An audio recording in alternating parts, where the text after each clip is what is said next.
Okay. Hi, everyone. My name's Martin Jones. I'm from Homestead Senior Care, and I'm delighted that Ken Deary from Right to Home has joined me on this conversation this afternoon.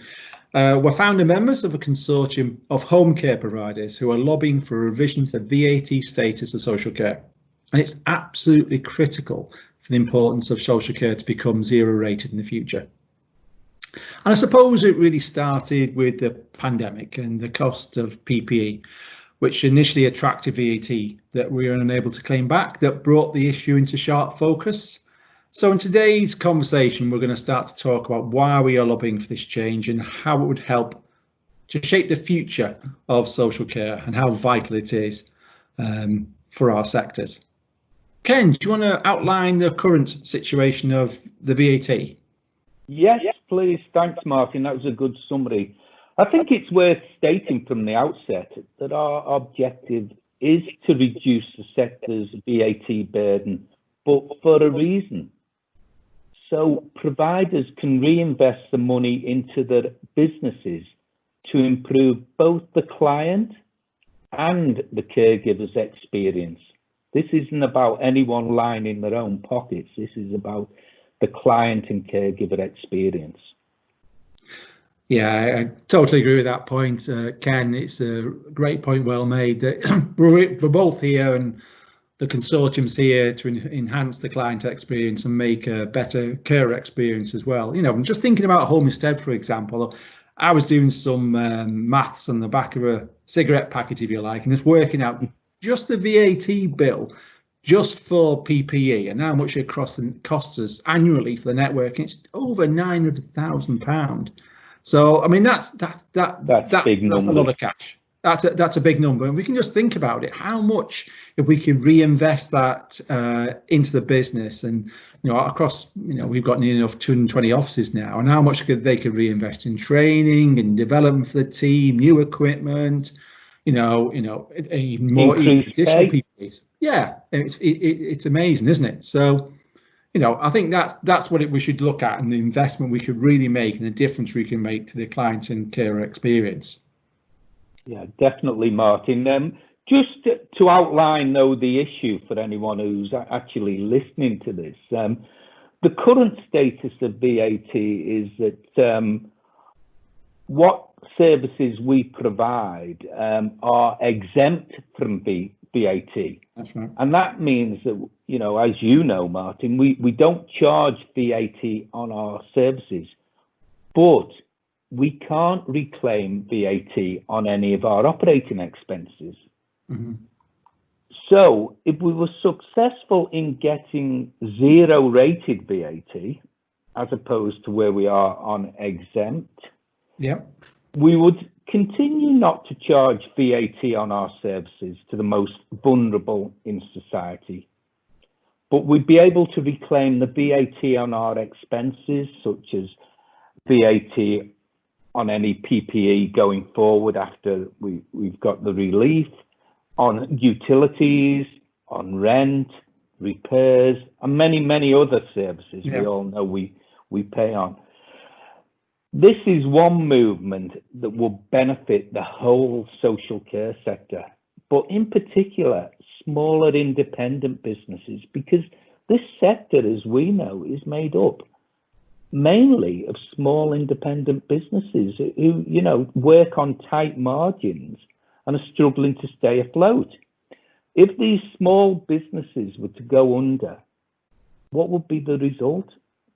The vulnerable individuals that we look after wouldn't be able to get that care, and that would inevitably result on more pressure on the NHS and the hospitals. And I know you're a big one on that point. So I don't know if you've got anything on that, Martin. Yeah, thanks. I think it's a fantastic point you just made. I think that people don't realise, and the wider market doesn't realise, that social care is made up of those small SMEs. So actually, to get this relief via the VAT, they could reinvest would make a big difference. And also, if all those independent providers did disappear overnight, as you said, what would happen to all those thousands of vulnerable people that they look after? So this is really, it's not about our businesses. This is about much needed investment for social care.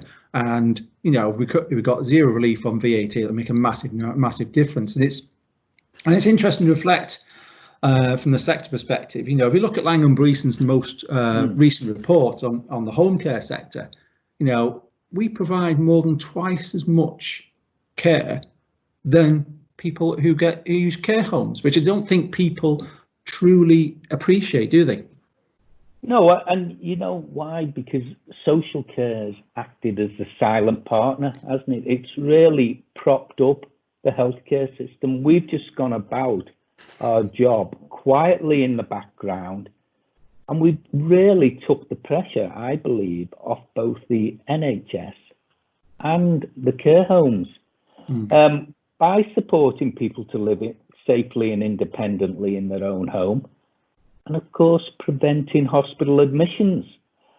Never has it been shown so much as during the pandemic, where it's been vital for us to be there to free up beds in the hospitals.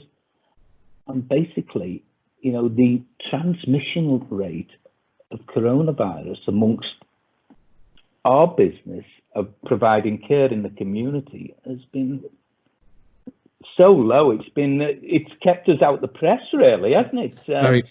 Very true. And I think, as you said, the pandemic's really highlighted that people stay in their own home for as long as they possibly can is more safe, it's more secure, and as we both know, it's actually where they want to be anyway. And as I mentioned in the Lang & Breeson report earlier, they estimate over 700,000 people are cared for in their own home. And if you look at the future of the age wave that's going to approach us, not just in the UK, but globally, if you like, there just isn't enough bricks and mortar to cope with our aging population. So care home is increasingly the preferred choice, particularly in the way because it's that pandemic, as you said, Ken. And residential care options are becoming less desirable. We're not saying that there isn't a place for residential in the care continuum, but it's becoming less desirable from the public perspective. So, as we said earlier, and we'll continue to say, the role of home care is going to become more and more important.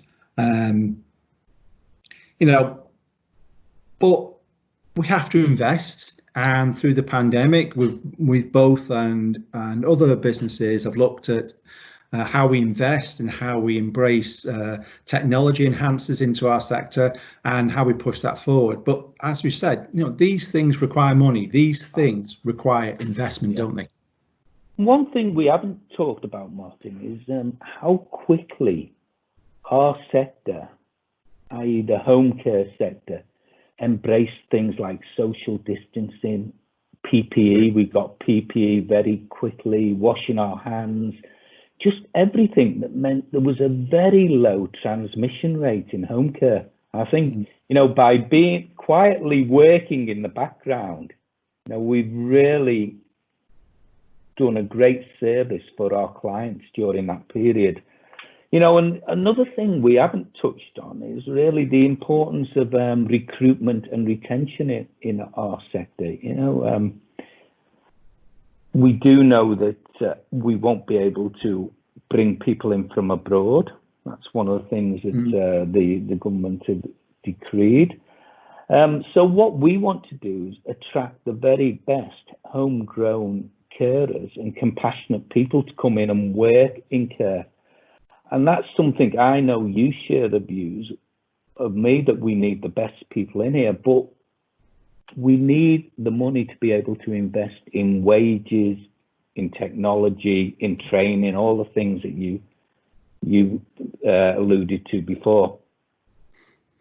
Yeah, I think it's a great point, Ken, and I think it's perhaps a topic for our next discussion is how we could, when we succeed in terms of what we're trying to do in terms of the VAT and getting it become zero rated, how we can reinvest that money to make home care, and become employers in choice and become a sector of choice, because there's nothing more valuable than working in home care and making a difference to the people we look after on a day-to-day basis. So just one point there, Martin, although we're talking home care, remember all the care homes would benefit too from social care becoming That's a great point. It's about social care as a whole, isn't it? You know, this applies to everyone. So this is, you know, so no, actually, it's a good point, Ken, that we've been talking about home care because, you know, but also care homes, I know, will, I'm sure, be supporting this cause and lobbying with us for change, because, you know, they've gone through this as well over the last few months, and, you know, they'll be with us and they can use it to reinvest in their homes, for their teams, for PPE and technology as well. And they do a great job too. Yeah, they do. They do. And as I said, there's no us and them on this. It's social care, and we've both got a place in that, how we look after older people and keep them well and safe. So I think it's a great point. We continue to talk and talk, couldn't we, Ken? We could talk all afternoon about this. So as well as increasing rates of pay, zero rate status would support us to invest in further training opportunities and qualifications for our carers and other things like technology going forward. So I think we can cover that topic at a later date. Yeah, I'm looking forward to doing that, Martin. Yeah, we'll have to do a regular vlog every month, Ken. Yeah, the Ken and Martin show. Yeah, definitely. Thanks, Martin. You have a great weekend. Same to you, mate. Bye-bye. Take care. Bye now.